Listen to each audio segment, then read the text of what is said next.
lives are sacred and must be protected. ليه كده يا محمد صلاح؟ ليه تعمل كده؟ يا عم شريف هم اللي عملوا فيه كده، مش هو اللي عمل ده، هم اللي ركنوه في ليفربول. لا انا مش جاي اتكلم على تفاصيل اللي حصل له في ليفربول، ان هو ركنوه بقى في الصف الثالث ومش عارف ايه لان انا اصلا ماليش في الكوره ولا بحب الكوره ولا بلعب كوره، وهو يغرك التيشيرت اللي انا لابسه عشان عليه كوره. التيشيرت ده حد اداهولي هديه فلبسته عادي يعني، وربنا قدر انا اعمل بيه الفيديو ده، مش حاجه ثانيه. فاكر يا محمد صلاح الاعلان ده بيبسي اللي انت عملته في عز ان احنا عاملين مقاطعه، انت بالذات وكل مسلم ما ينفعش يعمل كده عشان خاطر اللي حصل هناك. فاكر بوزه والمعبد البوذي اللي انت دخلته انت واقرانك وقعدت القعده دي وقلت دي يوجا يا جماعه، واتضح ان هي طقوسهم هناك. يا محمد يا اللي اسمك على اسم النبي صلى الله عليه وسلم. فاكر كريسماس، شجره الكريسماس اللي هي اصلا مش من ديننا ولا من طقوسنا ولا من عاداتنا كمسلمين، وانت اسمك محمد على اسم النبي عليه الصلاه والسلام، ما ينفعش تعتز بيها، هم يعتزوا بيها براحتهم، لكم دينكم ولي دين. سيبك من كل اللي انا قلته دلوقتي. فاكر اخواتنا هناك لما كانوا بينضربوا وكانوا عاوزين كل الناس تتكلم عنهم، وناس قاعده تقول فين محمد صلاح، فين محمد صلاح، ليه ما بتكلمش، ليه ساكت؟ وفي الاخر بعد ده كله طلعت بالفيديو ده يقول لك ارواح مقدسه ومش مقدسه، وتحس انه كلام مايع كده مش طالع من القلب، تحس ان هو اي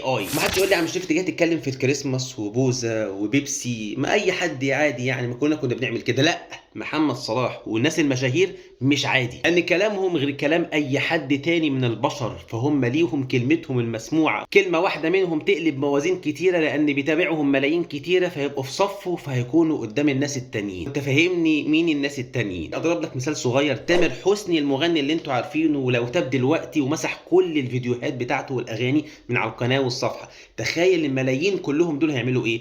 اغلبيتهم هيتوبوا، لان كتير جدا منهم واخدين تامر ده قدوتهم وهو املهم، وفجاه تامر مشي صح. 25 مليون متابع اللي بيتابعوه ساعتها هيمشوا صح وراه. عرفت ان الناس المشاهير دول كلامهم مش زي كلام اي حد، وتصرفاتهم محسوبه، في اي واحد مشهور بيبقى مؤثر، ومش لازم تكون شيخ عشان تبقى مؤثر. الدنيا بتاعتنا دي مواقف بتبين معادن الناس، شوف مين الطيب ومين الخبيث، والرجال تبين في المواقف. فانت يا محمد يا صلاح لما تخليت عن اخوانك هناك في لما هم كانوا محتاجين كلمة تغير كل العالم يبقى في صفهم وتخليت عنهم، فبرضه الجزاء من جنس العمل. فليفربول تخلوا عنك عشان بس تدوق معنى التخلي، وانا مش جاي اشمت ابدا والله العظيم ما بشمت في حد، ولكن بقول لك بس ان هي مواقف حتى تلقى الله عز وجل. ساعات كده الانسان ما بيحسش بالنعمه الا لما تتحرم منه، زي بالظبط الانسان الكفيف، واسال الله عز وجل ان يرزق كل كفيف بيسمعني الجنه مع النبي صلى الله عليه وسلم. كتير جدا مننا ما بيحسش بنعمه البصر الا لما يروح منه، هتشوف الدنيا سودة قدامك وتحس ساعتها بنعمه النظر والبصر. وهو ده اللي حاسس بيه محمد صلاح دلوقتي، ان هم تخلوا عنه. شفت بقى كان اخواتنا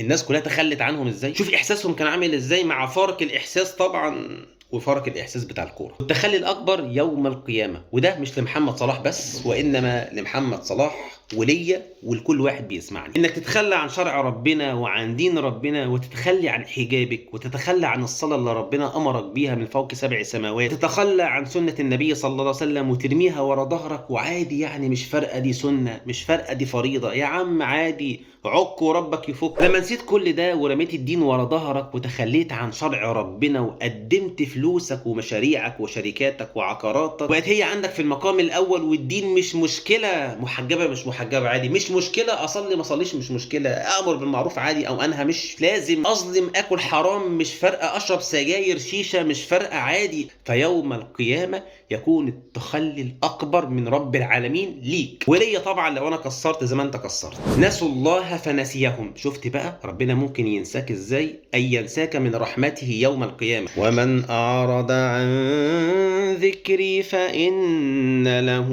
معيشه ضنكا ونحشره يوم القيامه اعمى قال رب لم حشرتني أعمى وقد كنت بصيرا قال كذلك أتتك آياتنا فنسيتها وكذلك اليوم تنسى. انت او انا مقصرين في اي حاجة ففوق لنفسك قبل ان يأتيك ملك الموت وحينها لا ينفع الندم. وعاوز اقول لمحمد صلاح ولكل واحد شايف نفسه فوق اسطوره نمبر 1 طالع فوق، والله العظيم هيجي لك يوم وهتنزل فيه تحت، وتحت دي اي في الدنيا وفي القبر.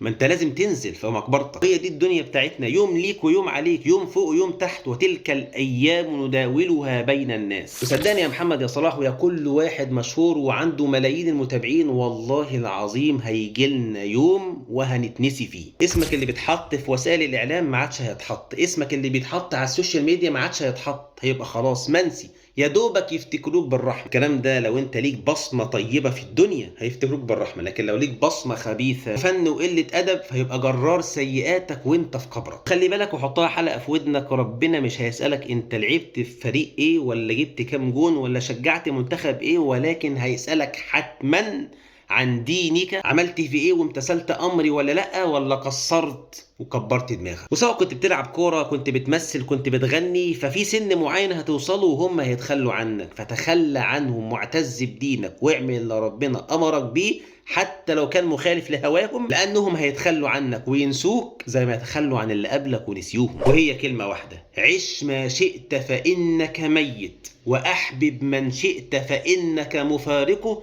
واعمل ما شئت فإنك مجزي به. تنسوش حاجتين مهمين، بعمل كل يوم بث مباشر بعد صلاة الفجر على التيك توك وعلى الفيس وعلى اليوتيوب، احضروا هيفيدك جدا زي ما هو بيفيدني. والحاجة التانية لينك في أول تعليق تحت الفيديو، برنامج مهم هيفيدك. اللهم بلغت، اللهم فاشهد، اللهم تب علي وعلى كل واحد بيسمعني، واهدنا إلى الصراط المستقيم. وصلوا على النبي صلى الله عليه وسلم عليه الصلاة والسلام.